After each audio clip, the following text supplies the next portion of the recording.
Alright, in this video what I'd like to show you guys is how to replace a overhead microwave. Now, there are a lot of things that happen when you go to remove one of these and then replace it. So I want to start off with some hints and tricks. First of all, if you're going to do this, if you're going to attempt to install an overhead microwave by yourself and you have a bad back, you need to be very careful. These things are heavy, but they're awkwardly heavy. The weight is not distributed equally, and so there'll be one side or one corner that's much more heavier, and that can put a lot of strain on your back. The other thing is, if you can, please remove, if at all possible, the stove. Okay? Trying to do this, and I've done this before, trying to put one of these in with the stove in is much harder. Also, there's a chance you could damage the stove, which you don't want to do. So, in this case, what we're going to do is the stove broke and we're replacing this microwave at the same time, so the new stove and the microwave will match. So what we're going to do is we're going to first take this down. Now, removing this isn't hard. The first thing we need to do is come in here and unplug it. All right, that's obviously your first step. The next step to do this is there are two screws right here which are holding this thing on the front end. All right, and then underneath here there's a bracket which you'll see once this thing's removed. So the process for this is remove these two screws, allow this thing to drop down, lift up from behind, that will take it out of the bracket, and then have a safe place to sit it. I've seen this happen a couple of times where people have taken these things off, they're holding them, it's awkwardly heavy, and then they don't have a place to put it. All right, so this one's just going to go, it's still working, so we're going to give it away. But I have a safe place for this thing to sit right here, and then I can remove it to wherever it needs to go. All right, so again, these two screws right here, just Phillips heads, they're going to go ahead and we're going to remove these. Now, if you're doing this by yourself, you may want to put a spacer underneath here. Just get a 2x4, cut it about 1/4 inch short of wherever the bottom of this is. All right, and then as you unscrew these, you will see this thing drop down, and it can sit on there. All right, it's always best to do this with a helper if you can, but if you're like most men, you will want to do everything by yourself. So that's of course what I'm doing right now. So let me go ahead and kind of start the process and show you, and at all times, safety first, okay? Really watch your back on these. If you have a bad back at all, again, I don't want to beat a dead horse, but you really want to make sure that you don't strain yourself here too much, okay? So what I'm going to do here is I'm going to get up, I'm going to come here, and remember, this thing is hinged in the back. So I'm going to take my trusty fancy electric screwdriver here, and there are two right here which you can see here in the upper corner of the screen, and you'll see this thing begin to drop as I unscrew it.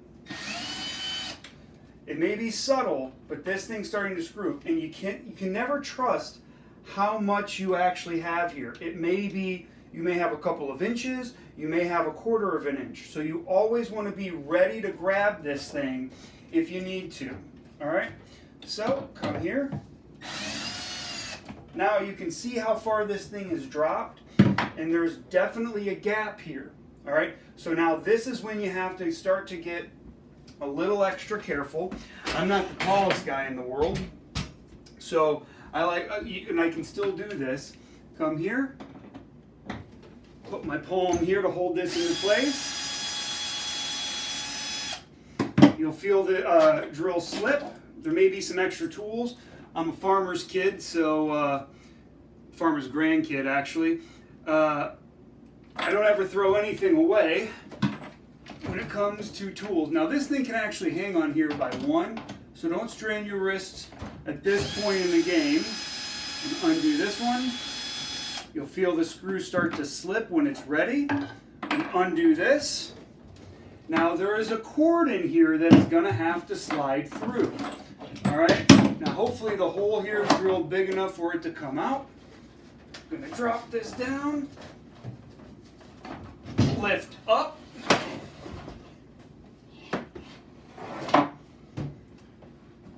safely have a place to put it. All right? This is how you can remove, and how you should remove, a overhead microwave. All right? Now you can see some of the parts that I was talking about. There's a bracket here, extra brackets here that are associated with this particular microwave. All right? Don't take this down right away. Leave this up. If you're replacing with the exact same microwave, that is going to save you more time than you can possibly imagine. All right? If you're replacing with a different microwave, more than likely you are going to have to remove this. But we want to leave it up here just in case a miracle happens and you don't have to, because replacing this thing, it's not hard, but it is an extra step that is it's nice to be avoided if you can. All right, so this is how you remove the microwave, and we're going to go ahead and get started on the next part. Getting the microwave out, getting it all set and prepped and ready to come back up. All right, I hope you enjoyed the video. Okay, so the next phase is I'm going to remove the microwave covering and see what type of brackets we have to know if they can, if I can use the brackets that's up there, or if I have to go ahead and throw the new bracket off. So to do this, hopefully your knife is sharper than mine. You're just going to cut along the bottom here.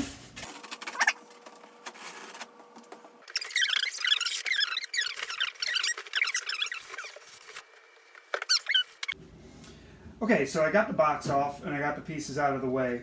And so there's a couple of things. I got a little nervous for a second. I couldn't find the bracket, but the brackets actually were already attached onto the bottom.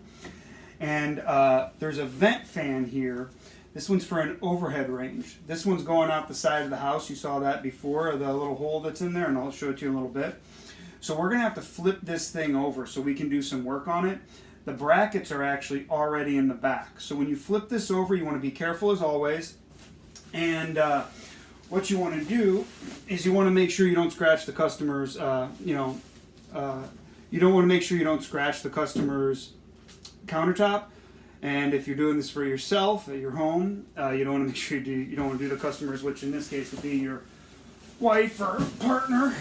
So I'm going to lift this up. Okay, carefully scooting it back. Sure I'm centered here. All right, very cool. And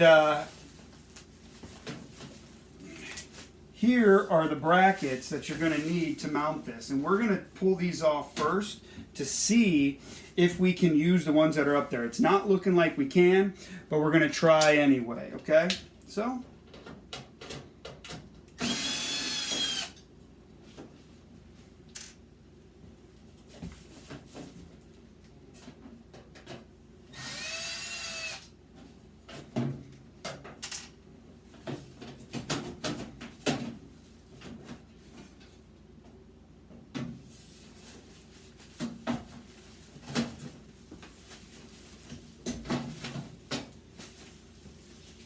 Alright, I'll replace this bracket, so I'll go ahead and take this bracket off.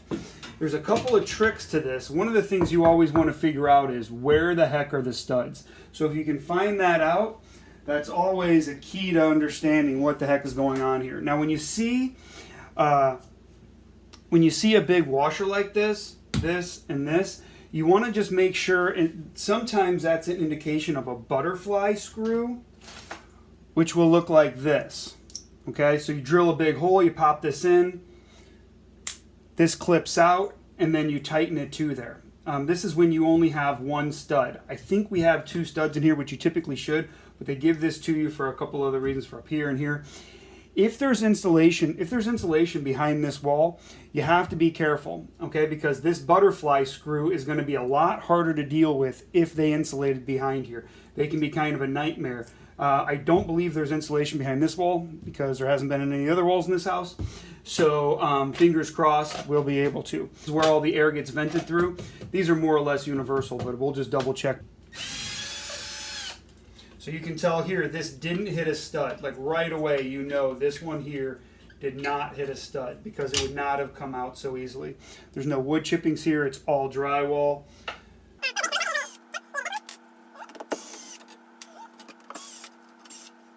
Again, I like to keep all these tools around as much as possible. This one did hit wood. Okay, I could tell by the way I took it out. Set all these here just in case I need them. Pop this off. Discard this so you don't get them confused with the new one. And this one will go right here. All right. So I'm going to pause the video and just look over the directions one more time real quick. And I'm going to run through and I'm going to try to find any of the needed studs that are here. And get it marked up. And then we will be ready to rock and roll. And so a trick to finding the studs, if you if you don't have a stud finder, or if your stud finder may be a little glitchy, is what you can do is you can look for drywall screws, okay, and they'll go straight down and they'll identify where one is. So there's one down here at the bottom underneath the stove, there's one here. So I'm very confident, and when I took that screw out, I could feel it gripping onto wood, not just drywall. So I'm fairly confident that this is that there's a stud here. So I'm going to measure 16 inches over, and then I'm going to try to identify from the center of this screw to identify one, and then I'll pre-drill it to see if there actually is one there. Okay, that's another. Okay, so what I'm going to do here is I got the bracket, and I've checked for level, and we're pretty good. So how this works is, for this brand, the bracket needs to go directly underneath here. Come in, check for level, looks good.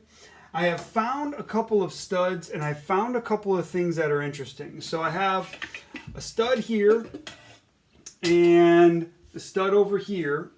But this is what I found that was interesting. There's a hole up here, and what I noticed is what this construction did, whoever redid this kitchen maybe 15, 20 years ago, is in this old house, there is lath, plaster, and then they just put drywall on top of it. All right. Now, I disagree with that concept in general, putting drywall directly over plaster, but people do it all the time. What that's done though for me is it's essentially created a butterfly screw for me. So I can drill right into that, lath. And so I went out and I basically went and got a couple of stronger, longer screws here, because if you figure a 1/2 inch on the drywall, 1/2 inch on the plaster into there, that's already 1 inch. So I went and I just got a couple of longer screws, which will make this easier to hold in. I will reuse some of the washers as before, and that'll save me a lot of effort when it comes to mounting this bracket up here. So that's how it works.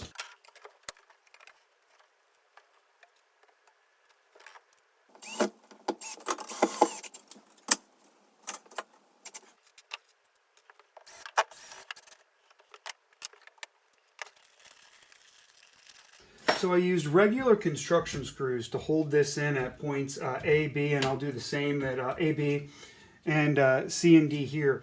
But all the microwaves that I've ever done like this actually have these really thick ones that can go into the studs really easily, as long as you kind of know where they're at. So I'm going to go ahead and use these to go through here. Again, they're a little bit longer than your typical drywall screw, your 1 5/8 drywall screw. So these will have enough depth to get to that, to the actual stud in here. Okay.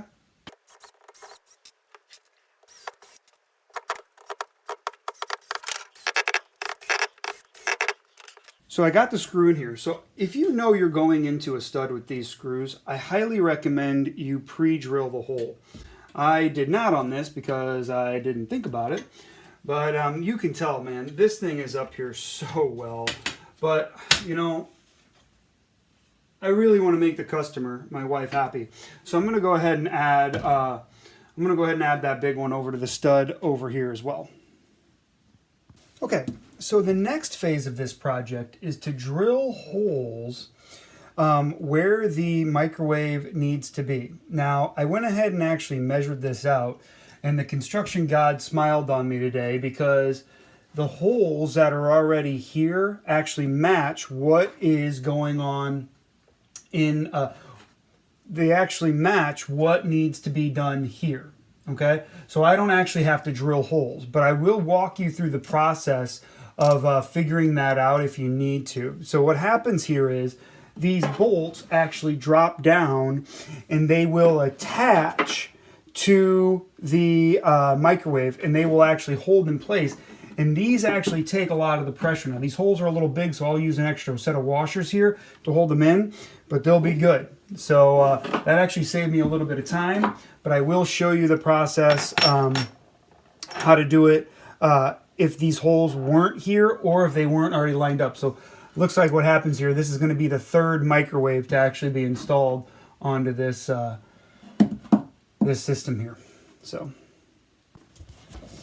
okay, so what we have here is this piece of paper that actually comes with the microwave, and this is probably the most important piece of paper there actually is when it comes to installing this here.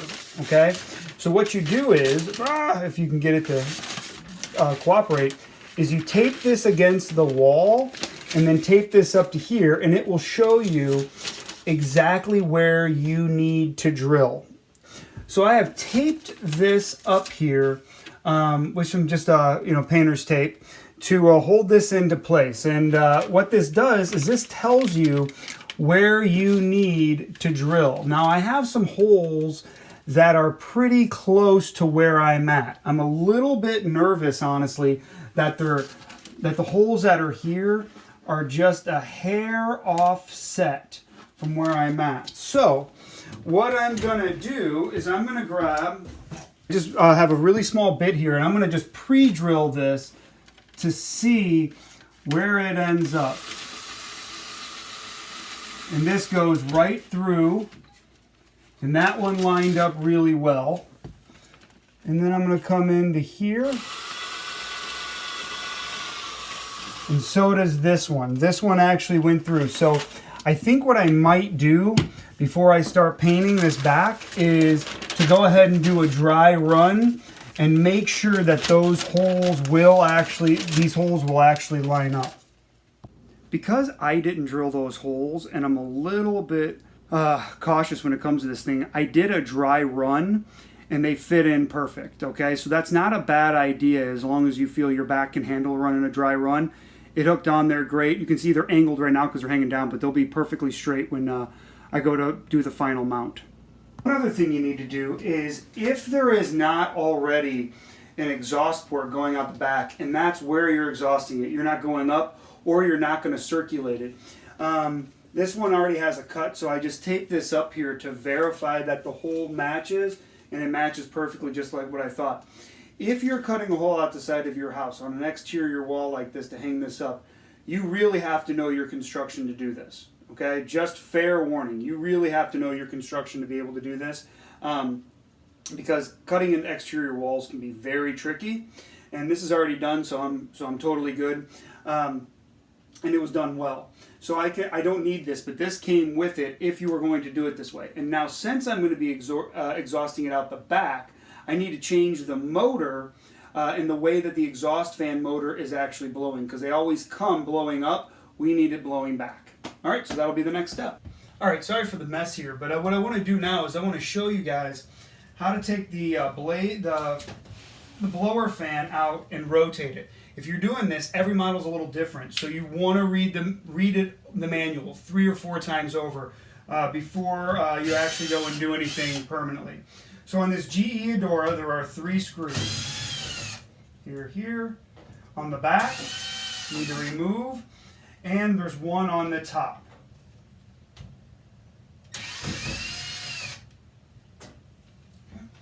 So make sure we hold on to these. We don't want to lose those at any cost. All right, we're going to pop this off. Here, this slides out. We'll set this over to the side gently. This is attached, so we're going to bend this up. Never seen that before, but hey. So then what we do is we come in here, we remove the blower fan, and I always look at the directions while I'm doing this. What you're going to do is you're going to rotate this 180 degrees. And as you do that, this is going, you're going to have to undo the cord in these clips right here. So that comes out. Cord power comes from over here. This gets buckled back into here. You always want to be careful when you're dealing with this plastic. And you're dealing with electrical wires here. So fold that into there. Fold that into there. So now that's good.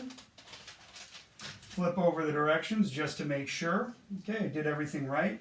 Now we're going to rotate this another 180 degrees, okay? So we've moved it on the horizontal and the vertical axis. So this drops down into here, just like everything. You gotta kind of wiggle it in. Boy, they make this so easy. It's really, really nice.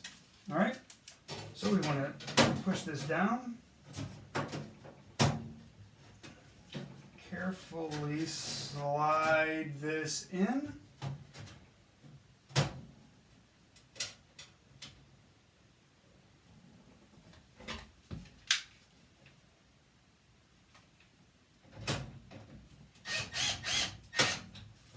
That pops into there.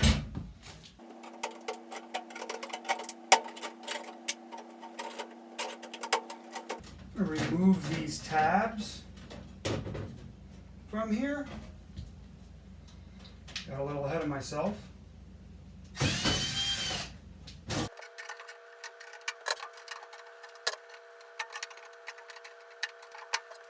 All right, now you can see the fan's going to be blowing this way. So we're going to come in here. Now it's going to be our job to remount this appropriately so it will stay there forever.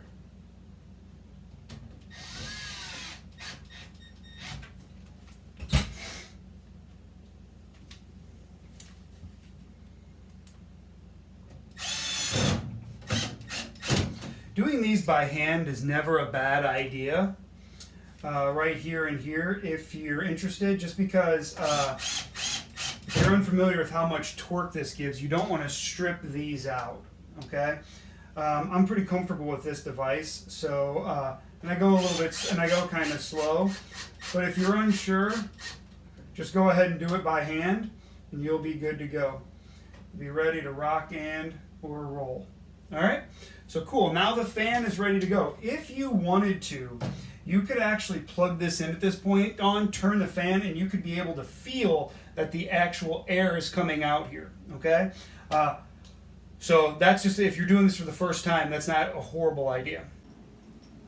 All right, the moment of truth. We're gonna mount this thing up here and see how it goes. I'm gonna have the screws ready to go up here. You can see those are just Phillips heads, but once I get it on there and mounted and hanging there, it should be good. So what happens is you need to bring the microwave higher than these ledges right here. So you're going to come in and hook and it will physically drop into it, okay? Again, you can do this on your own, but be careful, okay? Make sure you, flex those core muscles when you're doing this because these do get heavy. And you're going to be holding up with a wrist while you drop this in to tighten it up, okay? So here we go.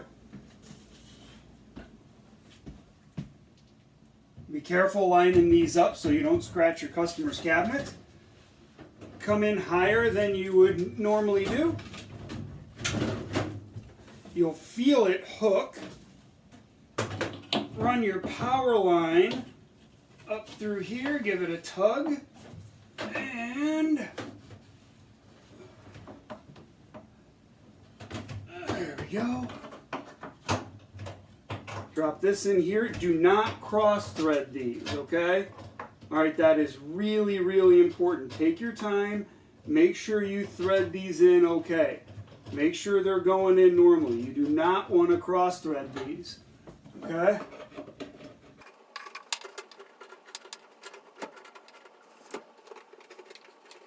There we go.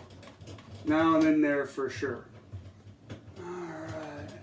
Now this thing could hang right now by itself, but let's go ahead and bring this up just a hair. Again, Again, unless you're comfortable with your drill, you don't want to come down on, you don't want to over torque these, okay? That is really, really important.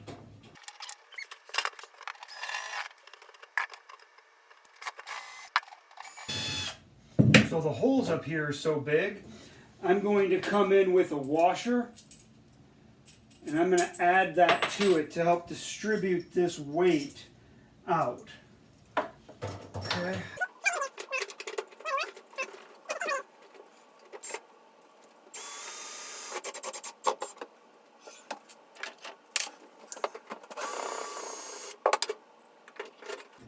As you can see, one screw will hold this in.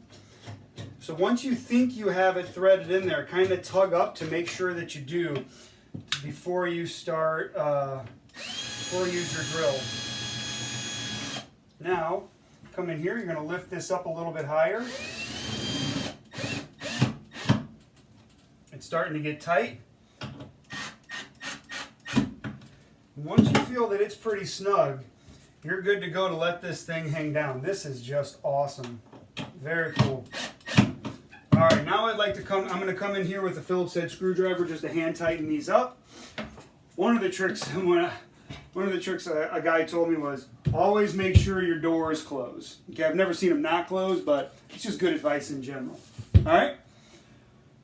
Believe it or not, this thing is mounted and ready to rock and roll, man. I'm going to paint underneath here, and then I'll put the new stove in. So anyway, I'll go ahead and plug it in just to make sure that it works.